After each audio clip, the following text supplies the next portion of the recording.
Hello everyone. तो आज हम इस वीडियो में पढ़ेंगे क्लास 6 हिस्ट्री का चैप्टर नंबर 1 और चैप्टर है what, where, how and when, यानी कि क्या, कहाँ, कब, कैसे, ये सब देखेंगे। तो चैप्टर की स्टार्टिंग होती है, एक लड़की होती है, उसका नाम होता है राशिदा। तो वो एक न्यूज़पेपर देखती है, उस न्यूज़पेपर पर हेडलाइन होती है 100 साल पहले। तो वो ये सोचती है कि ऐसा कैसे हो सकता है कि हमें आज 100 साल पहले क्या हुआ था वो पता लग जाए, क्योंकि हमें नॉर्मली कल परसों का भी सही ढंग से याद नहीं रहता।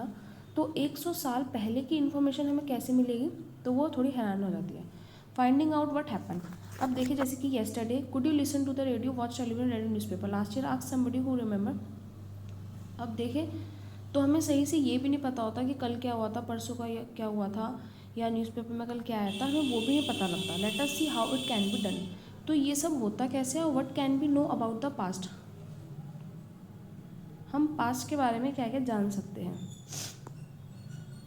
There were several things we can find out what people ate, the kinds of clothes they wore, the houses in which they lived.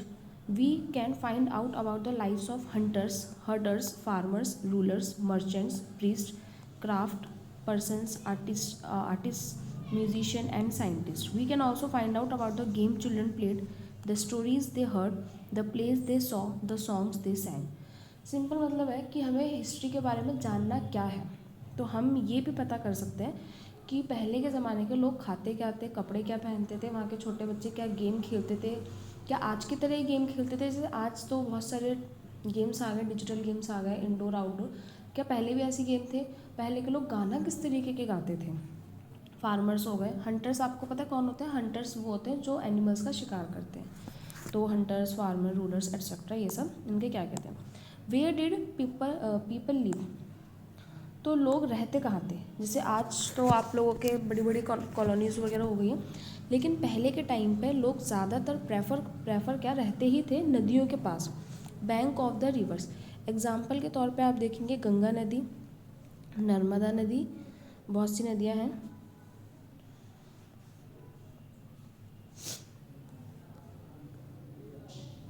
Sorry guys, एक सेकेंड। हाँ, तो people have lived along the bank of these rivers for server 100,000 year, यानी कि 100,000 सालों तक लोग नदियों के पास रहते थे।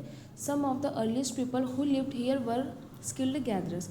गैदरर्स क्या होते हैं, गैदरर्स उन लोगों को बोलते हैं जो खाने को स्टोर करके रखते हैं। जैसे कि आज हम बोले तो हम इकट्ठा स्टॉक ले आते ना खाने का, कि कुछ हफ्तों तो नहीं, कुछ दिन तक ये खाना चल जाएगा। तो ऐसे ही वो लोग रखते थे कि कुछ दिन तक उनका खाना चल जाएगा, उसको बोलते थे gatherers. They knew about the vast wealth of plants in the surrounding forest and collect fruits and other forest products for the food. वो एनिमल्स वगैरह के साथ साथ अपने खाने पीने को भी स्टोर करके रखते थे, जैसे फल फ्रूट कलेक्ट कर लिए हैं, ये सब वगैरह। दे ऑल्सो हंट एनिमल्स, जानवरों को भी शिकार करते थे। Now find the Sulaiman and Kirthar hill to the north west. तो अब यहाँ पे ना आपको दो माउंटेन रेंज दे रखी हैं, कौन कौन सी हैं, सुलेमान और किरथार। तो उस मैप पे देखिए ये दोनों कहाँ पे हैं, आपको दिख रही है, ये रही सुलेमान और ये रही किरथार, दिख रही है आपको। और नर्मदा नदी कहाँ पे है, here is Narmada river. Some of the areas where women and men first began to grow crops such as wheat, barley about 8,000 years ago are located here. सबसे पहले अगर किसी इंसान, मतलब हम इंसानों ने अगर कोई खेती करना शुरू करा था, और खेती किसकी करी थी हमने, वीट की और बार्ली की, तो उसका एविडेंस हमें यहाँ पे मिलता है सुलेमान और किरथार माउंटेन रेंज के पास। और ये हमने 8,000 साल पहले शुरू किया था, ठीक है। और people also began rearing animals like sheep, goat and cattle lived in village. और हम कुछ जानवर भी अपने साथ रखते थे, बोले तो एक तरीके से पशुपालन बोल सकते हैं, जैसे कि भेड़ बकरी etcetera. Locate the Garo hills. अच्छा है, अब यहाँ पे एक माउंटेन हिल और दे रखी है, Garo hills to the north east and Vindhya in central India. Garo hills दिख रही है आपको, ये गारो और ये रही विंध्या, दिख रहा होगा। यहाँ पे भी एग्रीकल्चर डेवलप हुआ था। उसके बाद the places where rice was first grown are to the north of the Vindhyas. अब इस पॉइंट को अच्छे से देखेंगे जरा, वो जगह जहाँ पे चावल पहली बार उगाए गए थे वो था विंध्या के नॉर्थ में। विंध्या का नॉर्थ मतलब ये रहा विंध्या, यानी कि इस रीजन में चावल सबसे पहले उगाए गए थे, ठीक है। उसके बाद trace the river Indus and it's tributaries. अच्छा, अब हमें मैप पे देखनी है इंडस रिवर और उसकी ट्रिब्यूटरी। अब सवाल ये आता है कि ट्रिब्यूटरी क्या होता है, क्योंकि आप लोग क्लास 6 में आपको नहीं पता होगा। ट्रिब्यूटरीज वो छोटी नदियाँ होती हैं या फिर वो सहायक नदियाँ होती हैं जो एक बड़ी नदी में आके मिलती हैं। ठीक है, पहले मैं मैप पे दिखाती हूँ, फिर मैं आगे आपको कंटिन्यू करूँगी। जैसे कि आपको यहाँ दिख रही है, ये है आपकी इंडस रिवर, ये। तो अब इसमें आप देख रहे हो छोटी छोटी सी ये पिदकनी सी नदियाँ आ रही हैं, ये इनको बोलते हैं ट्रिब्यूटरी। ठीक है ना, तो ये होते हैं ट्रिब्यूटरीज। ठीक है, हाँ। Are smaller rivers that flow into a large river. 4700 years ago, some of the earliest cities flourished on the bank of these rivers. Later, about 2500 years ago, cities developed on the bank of Ganga and its tributary and along sea coast. तो ये कह रहे हैं कि 4700 years पहले के करीब यहाँ इंडस में सिटीज़ डेवलप हुई थी और 2500 साल पहले के करीब यहाँ गंगा के आसपास कुछ शहर इमर्ज हुए थे। अब मेरा सवाल आप लोगों से ये है कि ये जितने भी आप लोगों ने शहर देखे, ये नदियों के पास ही क्यों थे, जो कि हमारा पहला सवाल था कि ये सारे लोग नदी के आसपास ही क्यों रहते थे। इसका जवाब हमें आगे मिलेगा। Locate the Ganga also called Son. यहाँ पे एक फैक्ट की बात है जो आपको याद रखनी है कि गंगा नदी की एक ट्रिब्यूटरी है, उसका नाम है river Son. In ancient time the area along these rivers to the south of Ganga was known as Magad, now lying in the state of Bihar. अब यहाँ पे एक चीज़ और आपको याद रखनी है कि आप पूछे तो मगध कहाँ है। अभी तो आपको इसमें मगध नहीं दिखेगा, दिख भी नहीं रहा होगा आपको। पहले मैं इसको इरेज कर दूँ। मगध कहाँ है, गंगा कहाँ चला गया था, मैं भूल गई। साउथ ऑफ रिवर गंगा, हाँ गंगा, ये गंगा बह रही है, ये गंगा आपको दिख रही है, ये गंगा के साउथ में, बेसिकली बोले तो बिहार। ये वाला जो बेल्ट आपको दिख रही है ये है मगध, और यही आगे चल के बनता है पूरा का पूरा एम्पायर। वो हम आगे पढ़ेंगे काफ़ी हायर क्लास में, काफ़ी तो नहीं, जल्दी पढ़ेंगे। It rulers were very powerful and set up a large kingdom. वही जो मैंने बताया था, किंगडम मतलब साम्राज्य। Kingdoms were set up in other parts of the country as well. अब ऐसा नहीं है कि सिर्फ एक यही मगध एम्पायर था, सिर्फ मगध साम्राज्य नहीं था, और भी साम्राज्य थे जो फ्लरिश हुए थे, लेकिन मगध उसमें से ज़्यादा बड़ा था, ज़्यादा पावरफुल था। समझ आ रहा है आप लोगों को, आ ही रहा होगा। Throughout people travel from one part of the subcontinent to the another. The hills and high mountains including the Himalayas, deserts, rivers and seas made journey dangerous at times but never impossible. So men and women moved in search of livelihood as also to escape from natural disaster like floods and droughts. Sometimes men march in armies, conquer other lands. Besides merchant travel, ये पहले यहाँ तक मैं आपको समझाती क्या लिखा है। इसमें लिखा है पहले के जो लोग थे वो मूव करते रहते थे, एक सब कॉन्टिनेंट से दूसरे उसके पार्ट में लोग मूव करते थे। Excuse me. तो पहले के लोग जो ट्रैवलर, जो मतलब लोग होते थे, वो एक जगह से दूसरी जगह जाते थे। अच्छा, अब वो एक जगह से दूसरी जगह मूव क्यों करते थे, इसका जवाब आपको आगे मिलेगा, इसी चैप्टर में आगे है। तो जब वो मूव कर रहे हैं तो उनके बहुत सी टोपोग्राफी उनके सामने आएंगी, जैसे कि उनको हिल्स मिलेंगे, माउंटेन्स मिलेंगे, जैसे हिमालय है, डेजर्ट मिलेगा, रेगिस्तान, नदियाँ वगैरह मिलेंगी, जो कि उनके लिए मुश्किलें पैदा करती थी मूवमेंट करने के लिए। आप अभी अगर अपने स्कूल से कहीं जाएं, जैसे आप अभी अगर घूमने जाते हैं तो अब तक है ट्रेन वगैरह हो गई, लेकिन आप सोच भी नहीं सकते कि दिन रात आप ऐसे एरिया से अगर निकले जहाँ इतने सारे, कभी नदी आ रही है, कभी पहाड़ आ रहे हैं, कभी कुछ आ रहा है, तो बहुत ज़्यादा डिफ़िकल्टी होती थी। मैं भूल गई मैं क्या पढ़ाई थी, है ना। तो मैन और वुमेन, हाँ ये आगे यहाँ पे हमारा क्वेश्चन कि man and women moved in search of livelihood, कि ये लोग मूव करते क्यों थे। तो इसका आंसर ये रहा कि वो लोग मूव करते थे अपनी रोज़मर्रा की ज़िंदगी के लिए, अपने लिवलीहुड के लिए। ठीक है, और उनका दूसरा रीज़न क्या था मूव करने का, escape from natural disaster like floods and droughts. मान लो जैसे कि कोई नदी वाला एरिया, जैसे यहाँ पे दे रखा है, नदी में कभी अगर जैसे ज़्यादा उफान आ गया, नदी में बाढ़ आ गई, तो वो उन लोगों को मूव करना पड़ेगा। या फिर जैसे डेजर्ट जैसा एरिया है, तो अब डेजर्ट जैसे एरिया में हर तरीके की खेती तो उगाई नहीं जा सकती और हर रीजन में भी नहीं उगाई जा सकती। तो तो वहाँ पे अगर ड्रॉट लाइक सिचुएशन आ गई तब फिर वो लोग क्या करेंगे, तो इसके लिए वो लोग एक जगह से दूसरी जगह पे मूव करते थे, आदमी भी मूव करते थे। उसके बाद हम आते हैं मर्चेंट्स ट्रैवल विथ कारवास। कारवा क्या होता है, कारवांस होता है व्यापारियों का ग्रुप जो एक जगह से दूसरी जगह मूव करते हैं, उनके ग्रुप को बोलते हैं। तो carrying valuable goods from one place to other, तो ये भी अपनी एक जगह से दूसरी जगह पर सामान लेके जाते थे उनको बेचने के लिए। इनके साथ साथ रिलीजियस टीचर्स भी मूव करते थे एक गांव से दूसरे गांव, शहर से शहर, अलग अलग जगह पर। क्यों करते थे, एडवाइज ऑन, मतलब ज्ञान देने के लिए बेसिकली बोल सकते हैं। Finally some people perhaps travel driven by a spirit of adventure, ये तो चलो होगा इनके रीज़न। कुछ लोग जैसे कुछ कुछ बच्चे होते हैं ना कि उनको शौक होता है घूमने का, कुछ वो आज कुछ तूफानी करते हैं, तो कुछ कुछ लोग एडवेंचर्स के लिए भी मूव करते हैं कि चलो करके देखते हैं। Wanting to discover new and excited places, कुछ नई और ऐसी एक्साइटेड जगहों को एक्सप्लोर करने के लिए। All these led to the sharing of ideas between people. Why do people travel nowadays. अच्छा, अब आप मुझे बताइए कि ये तो चलो पहले के रीज़न हो गए कि लोग क्यों मूव करते थे। अब मैं अगर आपसे पूछूं कि लोग अब क्यों मूव करते हैं, इसका आपके पास क्या जवाब होगा। अब लोग क्यों मूव करते हैं, देखते हैं। Look at map one once more, hills, mountains and seas from the natural frontiers of the subcontinent. While it was difficult to cross these frontiers, those who want could and did scale the mountains and cross the seas. People from across the frontier also came into subcontinent and settled here. These movement of people enrich our culture, tradition, people. कुछ नहीं कह रहे कि पहले का map देखो जब दोबारा से, इसमें हिल्स माउंटेन्स आपको सब दिखेंगे, यहाँ पे दिख रहे होंगे, जैसे कि ब्रह्मपुत्र रिवर है, हिमालय माउंटेन आपको दिख रहा है, अरेबियन सी है, लक्षद्वीप है, बे ऑफ बंगाल है, बाकी सब देख लेना, कुछ खास नहीं है इसमें। तो इसका बस मेन रीज़न ये था कि आज भी लोग मूव करते हैं अपने कल्चर और ट्रेडिशन को एक्सचेंज करने के लिए, उनके व्यूज़ वगैरह देखने के लिए। People have share new ways of carving stone. Carving stone Hindi में बोले तो जो पत्थरों पे नक्काशी होती है ना, खोद के करते हैं वो। Composing music, even cooking food और over several thousands of years.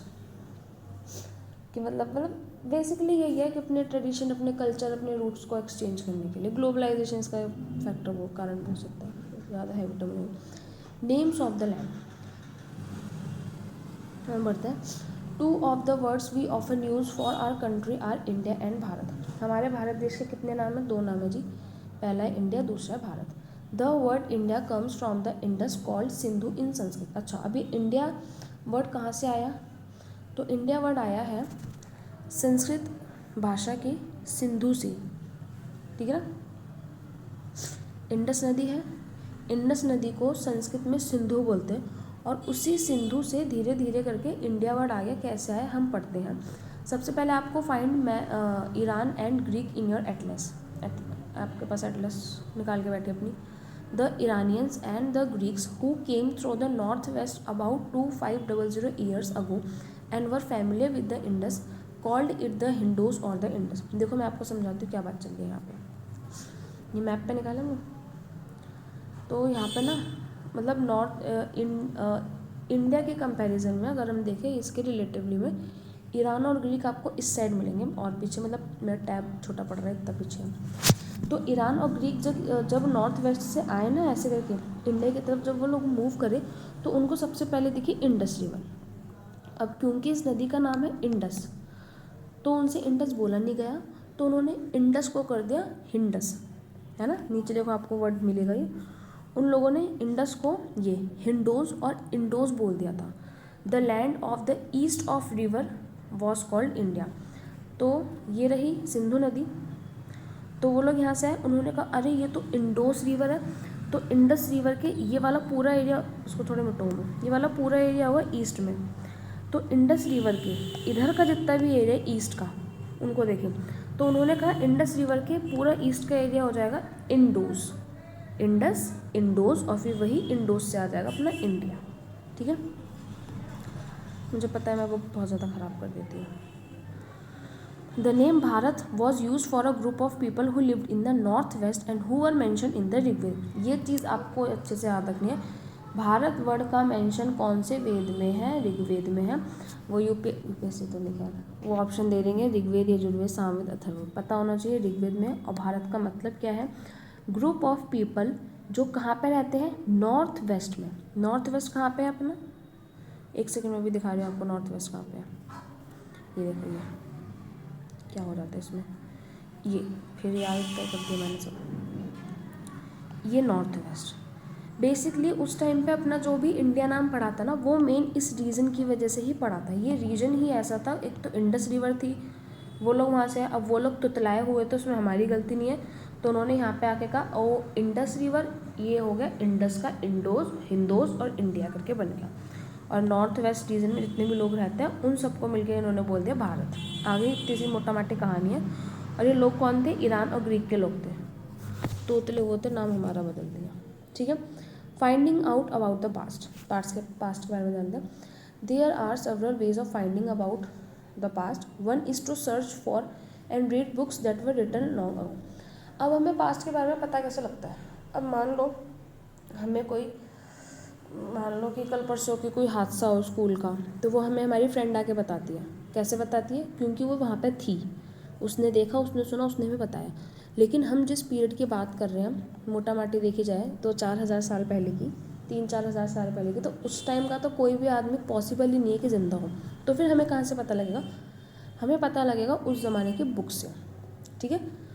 तो these are called manuscript. Manuscript का मतलब क्या होता है? हाथ से लिखी हुई किताबें। हाथ से मतलब पैर से लिखते थे? नहीं जी, प्रिंटिंग मशीन होती थी, अब तो खैर होती है। उस टाइम पे हाथ से लिखी हुई किताबों को बोलते थे manuscript, because they were written by hand. This comes from a Latin word manu meanings hand. आगे बात समझ में? तो हमें पहले के ज़माने में कहाँ से पता लगता है? पहला सोर्स तो है हमारा manuscript. These were usually written on palm leaf. Palm leaf एक तरीके से बोले पत्ता टाइप होता है, टाइप का पत्ता ही होता है।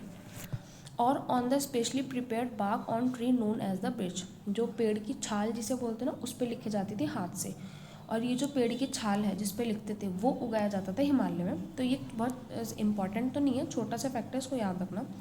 Over the years many manuscripts were eaten away by insects, some were destroy but many have survive. अब देखो इसमें दिक्कत क्या थी? क्योंकि ये लिखा गया था पेड़ से, मतलब पेड़ की पत्तों पे, तो दिक्कत ये होती थी कि टाइम के साथ साथ ना इसको कीड़े मकोड़े खा जाते थे, ये ख़राब हो जाते थे। और कुछ एक्सक्यूज़ मी, कुछ ऐसे थे जो सर्वाइव नहीं कर सकते थे। किसी में दीमक लग गई है, बारिश हो गई है, ये इसमें लकड़ी तो आपको वैसे पता है बारिश में ख़राब हो जाती है, तो अब इसका क्या कर सकते थे? Often prefer in temples and monastery. तो ये ज़्यादा सर्वाइव कर नहीं पाए। These books dealt with all kinds of subjects, religious beliefs and practices. तो फिर इसको ना ऐसे नॉर्मल जगह रखने के से अच्छा हम लोग इसको टेम्पल्स में रखते थे, मोनेस्ट्रीज़ में रखते थे। मोनेस्ट्रीज़ क्या होती हैं? मोनेस्ट्रीज़ होती है बुद्धिज़्म धर्म में, यानी कि बुद्धिज़्म में जो मेडिटेशन करने का जो हॉल होता है, एक तरीके से उसको मोनेस्ट्री बोलते हैं। जैसे अपने मंदिर में मंडप होता है ना, पूजा पाठ करते हैं, ध्यान वगैरह करते हैं, वैसे बुद्धिज़्म में मोनेस्ट्री होता है।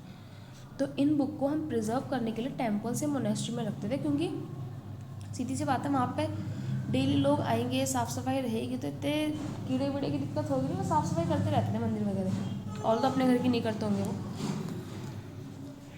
अच्छा, अब इन बुक्स में लिखा क्या क्या होता था? इस बुक में लिखे होते थे रिलीजियस बिलीव्स एंड प्रैक्टिस, वहाँ के जो धर्म वगैरह के लोग बिलीव करते। कितना बड़ा चैप्टर है यार, हो गया शायद, जल्दी जल्दी कवर करते हैं। कहाँ चली गई मैं? हाँ, उसके बाद वहाँ के जो राजा थे, राजा की क्या ज़िंदगी थी, मेडिसिन के बारे में, साइंस के बारे में। इसके अलावा there were epics, poems, plays, many of these were written in Sanskrit. और उसमें कुछ पोएम्स भी होते थे, एपिक्स भी होते थे। बात समझ में आ रही है आपको? आ ही रही होगी खैर। अच्छा, अब सवाल आता है कि कौन सी भाषा में लिखे जाते थे? ये लिखे जाते हैं संस्कृत भाषा में, ठीक है ना। Others were in Prakrit, language use by ordinary people and Tamil. ऐसा नहीं कि सिर्फ संस्कृत में लिखे जाते थे, प्राकृत में भी लिखे जाते थे, तमिल में भी लिखे जाते थे। अब यहाँ पे आता है आपके लिए एक सवाल नहीं है, खैर इन्फॉर्मेशन है, इसको हम इन्फॉर्मेशन बोलेंगे कि उस टाइम पे किस टाइम पे, ये 3-4 हज़ार साल पहले की हम बात कर रहे हैं। ऑर्डिनरी पीपल कौन सी भाषा का इस्तेमाल करते थे? वो थी प्राकृत। जैसे आज के ज़माने में हम कौन सी भाषा बोलते हैं नॉर्मली में, हिंदी, है ना। तो उस टाइम पे लोग इस्तेमाल करते थे प्राकृत भाषा का। We can also study inscriptions, हमें इंस्क्रिप्शन भी मिलते हैं। अच्छा, अब इंस्क्रिप्शन क्या होता है? इंस्क्रिप्शन होता है जो किसी बड़े मेटल पे या फिर किसी पत्थर पे लिखा जाए, जैसे कि आप ये देख सकते हैं। तो मैन्यूस्क्रिप्ट और इंस्क्रिप्शन में आपको फ़र्क समझ में आया? मैन्यूस्क्रिप्ट वो होता है जो पेड़ की छाल पे या किसी पत्ते पर लिखा जाता है हाथ से, और इंस्क्रिप्शन वो होता है जो किसी पत्थर पर या फिर किसी मेटल पर गुदवाया जाता है। ये ऐसे देख सकते हैं, पूरा लिखा हो, ठीक है ना, इसको देख लेना आप। उसके बाद sometime Kings got there orders inscribed so that people could see, read and obey them. अब क्या होगा भाई, उस ज़माने पे ऐसे व्हाट्सएप जैसा ग्रुप तो होता नहीं था कि राजा ने एक मैसेज करा कि कल से ये रूल पास होगा तो सब लोगों को पता लग जाएगा। ना ही कोई टीवी वगैरह होती थी आज के ज़माने के हिसाब से। तो उस ज़माने पे राजा अपने जो ऑर्डर होते थे, जो उसके ऑर्डर्स थे, वो चाहता था कि लोग उसको देखें और लोग उसको पालन करें, तो वो ऐसे इंस्क्रिप्शन पर लिखवा दिया करता था जिससे हर कोई देख सकता था। These are other kind of inscription as well, where men and women, including kings and queens, record what they did. For example, kings often kept records to victory in battle. अच्छा, अब इंस्क्रिप्शन में सिर्फ राजा के order नहीं होते थे, राजा ने अगर कोई विक्ट्री हासिल की है या किसी लड़ाई को जीता है, वो भी लिखा हुआ होता था। आ रही है आपको मेरी बात समझ में? Can you think of the advantages of written on a hard surface and what could have been the difficulty? यहाँ पे बहुत बढ़िया क्वेश्चन आया कि अगर हम कोई भी चीज़ हार्ड सरफेस पे लिखेंगे तो उसका क्या एडवांटेज हो सकता है। उसका सबसे बढ़िया एडवांटेज ये होगा कि वो चीज़ ख़राब नहीं होगी, जैसे कि लकड़ी में हो जाते थे, ठीक है। There were many other things that were made and use in the past. Those who study these objects are called archaeologist. Now this is most important terms, जैसे कि हु वर आर्कियोलॉजिस्ट। आर्कियोलॉजिस्ट वो होते हैं जो history से जुड़ी हुई चीज़ों की स्टडी करते हैं, उन पर रिसर्च करते हैं, उनकी चीज़ें निकालते हैं, उनका टाइम पीरियड, टाइम स्केल, पूरा सब मेजरमेंट करते हैं, उनको बोलते हैं आर्कियोलॉजिस्ट। जैसे कि एक डॉक्टर आपको दवाइयाँ देकर ठीक करता है, उसको डॉक्टर बोलते हैं। जो व्यक्ति आपको पढ़ाता है, आपको समझाता है, उसको टीचर बोलते हैं। जो व्यक्ति आपका केस लड़ता है, उसको लॉयर बोलते हैं। ऐसे ही जो व्यक्ति पास्ट से जुड़ी हुई चीज़ों की स्टडी करता है, उसको आर्कियोलॉजिस्ट बोलते हैं। समझ में आ गया? आ ही जाना चाहिए। They study the remains of buildings made of stone and bricks. अच्छा, क्या स्टडी करते हैं? वो बिल्डिंग्स, मतलब नॉर्मली नहीं, जो बिल्डिंग स्टोन्स की बनी है, ब्रिक्स की बनी है, या फिर जिन पर कोई पेंटिंग छपी हुई है या फिर उन पर कोई स्कल्पचर लिखा हो, उनकी स्टडी करते हैं। They also explore and excavate. Excavate का मतलब होता है कि ज़मीन में खुदाई करके कोई चीज़ बाहर निकालना, जैसे कि अभी ये निकालेंगे, ठीक है। कहाँ चली गई मैं? टू फाइंड, हाँ, tools, weapons, pots, pans, ornaments and coins. जैसे कि ज़मीन की खुदाई करके उनको कोई सिक्का मिला, कोई उनको टूल मिला, कोई वेपन मिला, तो फिर वो उसकी स्टडी करेंगे कि ओ माय गॉड, हमें ये मिला, ये किस टाइम का है, ऐसे सब करके। Some of these objects may be made of stone. अब ये जो हमें ज़मीन के अंदर से ये जो ऑब्जेक्ट मिलते हैं, ये स्टोन के भी बनते हैं, बोन के भी बनते हैं। जी हाँ, बोन मतलब हड्डी, जानवरों की हड्डी से भी हथियार, टूल्स, ऑर्नामेंट्स, पोस्ट एट्सेट्रा बनाए जाते थे। बेक्ड क्ले और मेटल, क्ले के भी बनते हैं, मेटल के भी बन सकते हैं। Objects that are made of hard imperishable substance usually survive for a long time. ये तो भाई दिखती सी बात है कि जो भी ऑब्जेक्ट हार्ड चीज़ का बना होगा वो काफ़ी लंबे समय तक सर्वाइव करेगा। कैसे बच्चों वाली बातें कर रहे हैं क्या? सीधी सी बात है, अगर आप मान लो कोई आयरन की चीज़ हो या किसी मेटल की चीज़ हो, और वहीं आपने किसी कागज़ की या किसी लकड़ी की चीज़ बनाई है, तो हाई चांसेस है कि मेटल वाली चीज़ ज़्यादा सर्वाइव करेगी लंबे समय तक, ठीक है भाई। चैप्टर ख़त्म क्यों हो रहा है ये? चलो थोड़ा सा बचा है। Archaeologist also look for bones. अच्छा, बोन्स हमें किसकी चीज़, किन किन की बोन्स मिलती हैं? एनिमल्स की, बर्ड्स की, फिश की, to find out what people ate in the past. अब देखो, अगर तुम्हें कहीं पर हड्डी मिली है तो इसके दो तो नहीं, एक कारण होगा इसका। इसका सीरियस दिखती बात ये है कि वो जानवर मरा होगा तभी उसकी हड्डी मिली है ना। अब मरा क्यों होगा? उसके दो रीज़न है, या तो पहला उसकी नेचुरल डेथ हुई हो, या दूसरा उसको जानबूझ के मारा गया हो, ठीक है ना। इससे हमें ये पता लगता है कि वहाँ के लोग क्या खाते थे, यानी कि वहाँ के जो लोग थे वो जानवरों को मार के खाते थे। और किन किन को खाते थे? एनिमल्स को, बर्ड को, फिश को। छी, नॉन वेजिटेरियन थे। plant remains survive for far many rarely if seeds of grains or piece of wood have been burned they survive in a dry form. Do you think cloth is often, और वहाँ पे हमें किस चीज़ के और evidence मिले हैं, plants के एविडेंस मिले हैं, ग्रेन्स यानी कि अनाज के मिले हैं, लकड़ी वगैरह के मिले हैं, यानी कि जली हुई लकड़ी के भी एविडेंस हमें मिले हैं. Historians, that is scholars who study the past, often use the word source to refer the information found from manuscripts, inscription and archaeology. चलो मैं बता ही देती हूँ. जो हिस्टोरियंस हैं, मैन्यूस्क्रिप्ट, इंस्क्रिप्शन या आर्कोलॉजी से उन्हें जो भी इंफॉर्मेशन मिलती है उसको वो बोलते हैं सोर्स, कि ये हमारा सोर्स है. बात समझ में आ रही है? ये हमारा सोर्स है. ठीक है.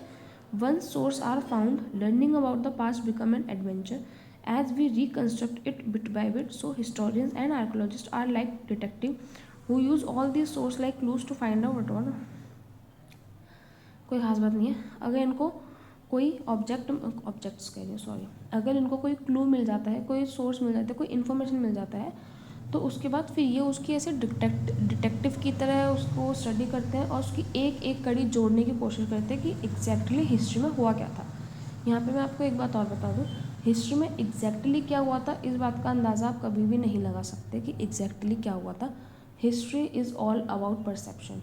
आप सोच सकते हैं कि हाँ हो सकता है शायद ऐसा हुआ हो सकता है ऐसा हुआ. एग्जैक्टली कैसा हुआ था कोई भी नहीं बता सकता. वन पास्ट और मैनी. क्या हमारा पास्ट एक था या बहुत सारे थे, जो भी है पढ़ते हैं. Did you notice the title of this book our past. Chapter book का आपने टाइटल देखा, इसमें लिखा है आर पास्ट्स प्लूरल में. We have use the word past in plural to draw attention to the fact that the past was different for different group of people. वही जो मैंने बात कही, हर डिफरेंट ग्रुप ऑफ पीपल के लिए उनकी हिस्ट्री अलग अलग रहेगी. एग्जाम्पल देखिए, द लाइफ्स ऑफ हर्डर्स और farmers were different from those of Kings and queen's. जो लाइफ उस टाइम पे किसान की है वो ऑब्वियसली डिफरेंट होगी वहाँ के राजा से या फिर वहाँ की रानी से. एक्चुअली मुझे ऐसे लिखने में अच्छा लग रहा है, बताओ इसे, है ना.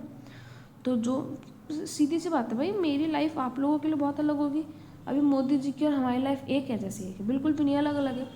The lifes of merchants were different from those of crafts person.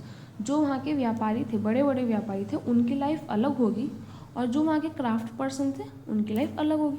ऐसा also as is true even today. People follow different practice and custom in different parts of the country. और आज भी अगर हम देखें तो लोग अलग अलग तरीके से रहते हैं, अलग अलग तरीके से अपने कस्टम, रीति रिवाज सब फॉलो करते हैं. ठीक है ना. इसका एग्जाम्पल देखते हैं. Today most people living in Andaman island get their own food by fishing, hunting, collecting forest produce. By contrast most people living cities depend on other for supply for food. Difference such as these exist in the past as well. अब देखो जैसे यहाँ दिख रखा है कि आज अंडमान निकोबार में जो इंसान रहते हैं वो अपना खाना कैसे लेते हैं, वही पहले के तरीके से फिशिंग करेंगे, हंटिंग करेंगे, फिर खाना इकट्ठा करेंगे. और हम कैसे करते हैं, सब्जी मंडी गए, पैसे दिए, खाना ले आए, यही करा ना. क्या हम गए खेती करने, क्या हम आलू निकाल कर लाए ज़मीन में से, नहीं. क्या हम समुद्र में से मछली लेके आए, नहीं. हम तो बस भाई दुकान पर जाते हैं, पैसे देते हैं, हमें मिल जाता है. तो जब ये डिफरेंस आज है तो भाई सीधी सी बात है 4000 साल पहले भी यही डिफरेंस होता होगा, कुछ नहीं बदला. थोड़ी टेक्नोलॉजी बदली है, बात सही है. Besides there is another kind of differences. अब इनके अलावा और भी डिफरेंस है आज के उस ज़माने में. वो कैसे है? We know a great deal about kings and the battles they fought because they kept record of their victories. हमें पता है राजा और उनकी जो बैटल्स वगैरह होती उनके बारे में. कैसे पता है? क्योंकि उन्होंने अपनी जीत की कहानियाँ वगैरह लिखी थी, विक्ट्रीज हैं. Generally ordinary people such as hunters, fishing folks, gatherers, farmers or herders did not keep records of what they did. अब भाई उस टाइम पे राजा ने कोई विक्ट्री की, उसने कोई बैटल लड़ा, जीता, उसने अपने रिकॉर्ड्स लिख दिए, ठीक है. मैंने कोई लड़ाई वगैरह करी है, किसी आम किसान ने कुछ जीता, वो लिखेगा क्या? नहीं लिखेगा, क्योंकि वो इतना पावरफुल है ही नहीं उस ज़माने के हिसाब से. While archaeology helps us to find out about their lifes, there is much that remains unknown. और फिर भी आर्कियोलॉजी जबकि यही कोशिश करते हैं कि हमें उस ज़माने यानी कि 4000 साल अप्रॉक्स बता रही मैं आपको BC. अच्छा, ये टाइम पीरियड कैसा होता है ये मैं आपको बाद में बताऊँगी कैसे देखते हैं, अभी मत समझो अभी. यानी कि बहुत समय पहले की. हाँ, तो मैं कहा थी आर्कियोलॉजी यही आर्कियोलॉजिस्ट जो होते हैं वो हमारी यही हेल्प करते हैं कि हमें उस टाइम पे एक एक डिटेल पता हो और अभी बहुत सी ऐसी चीज़ें हैं जो हमें नहीं पता, हमें सिर्फ राजाओं के बारे में पता है, लेकिन वहाँ की आम प्रजा, वहाँ के बच्चे, वहाँ के नागरिक और वहाँ की महिलाएं, वहाँ के किसान का क्या कैसा सिस्टम था, उन पर अत्याचार होता था नहीं होता था, हमें कुछ नहीं पता। What do dates mean? Dates का क्या, अच्छा ये तो वही आ गया। If somebody asks you the date, you will probably mention the day, month, year, and these year counted from the date generally instead of zero पर. It's change. काउंटर पैवर छोड़ो, मैं आपको समझाती हूँ क्या होता है। चैप्टर हो गया आपका ख़त्म। बाकी की जो इन्फॉर्मेशन है वो मैं आपको बाद में दूँगी, अभी नहीं, मैं बहुत ज़्यादा थक गई। तो देखो डेट कैसे देखते हैं। जैसे कि आज हम यहाँ पे हैं, आज क्या तारीख है, क्या तारीख है आज, 28 फरवरी 2026, यही तारीख है ना। अब सीधी सी बात है, इससे 2026 से पहले 2000 भी रहा होगा, 2000 से पहले 1500 भी रहा होगा, है ना। 1500 से पहले 1500 ज़ीरो भी रहा होगा कहीं ना कहीं, तो इसको हम लोग बोलते हैं एडी। समझ में आया। 2026, 2022, 2025, 2020, 2000, फिर 1900, 1800, 1700, 1600, फिर 1500, फिर 1400, 1000, 500, 100, 2, तब ज़ीरो रहा होगा, ठीक है। अब क्या ये ज़ीरो से ही क्या दुनिया शुरू हुई, नहीं। इस ज़ीरो पे क्या हुआ था, ये क्रिश्चियनिटी के जो वो है ना फाउंडर, ये लिखा है जीसस क्राइस्ट का हुआ था इस टाइम पे बॉर्न। तो इन लोगों ने कहा कि अब आज जो इनका बॉर्न हुआ है, एक मिनट, मैं जब पेन चेंज करूँ, एक सेकंड रुको, हाँ, कि आज जो इनका बॉर्न हुआ है, आज से हम अपनी दुनिया काउंट करेंगे। तो उस टाइम से आज तक का तो टाइम हो गया 2000, अच्छा जी, लेकिन इनसे पहले भी तो दुनिया रही होगी ना, सीधी सी बात है। तो उन्होंने कहा इनसे पहले की जो टाइम पीरियड रहा है ना, उसको हम बोलेंगे क्राइस्ट के पैदा होने से 1 साल पहले, क्राइस्ट के पैदा होने से 2 साल पहले, क्राइस्ट के पैदा होने से 500 साल पहले, क्राइस्ट के पैदा होने से 1000 साल पहले, ठीक है। अब इसको माइनस में, जैसे आपने मैथ्स में पढ़ा होगा ना, X axis Y axis minus plus का होता है वही, इसको हम बोलते हैं BC, बिफोर क्राइस्ट एरा, ठीक है, BCE, बिफोर क्राइस्ट एरा। तो ये जो हम बात कर रहे हैं ना अभी कि उस ज़माने की, तो भाई कौन सा ज़माना है, तो ये ज़माना है यहाँ से इधर का पीछे का, यानी कि क्राइस्ट के भी पैदा होने से मोटा माटी 4000 साल पहले की बात है। अब आइए आपको पास समझ, तो 4000 तो ये हो गए और 2000 ये हो गए, तो टोटल कितना हो गया बताओ, 4000 और 2000, 6000 साल पहले, यानी कि प्रेजेंट से 6000 साल पहले की हमें बात कर रहे हैं। आगे से बात समझ में आ ही गई होगी, खैर चलो अब मैं फ़ोन रखती हूँ अपना, है ना, बाय।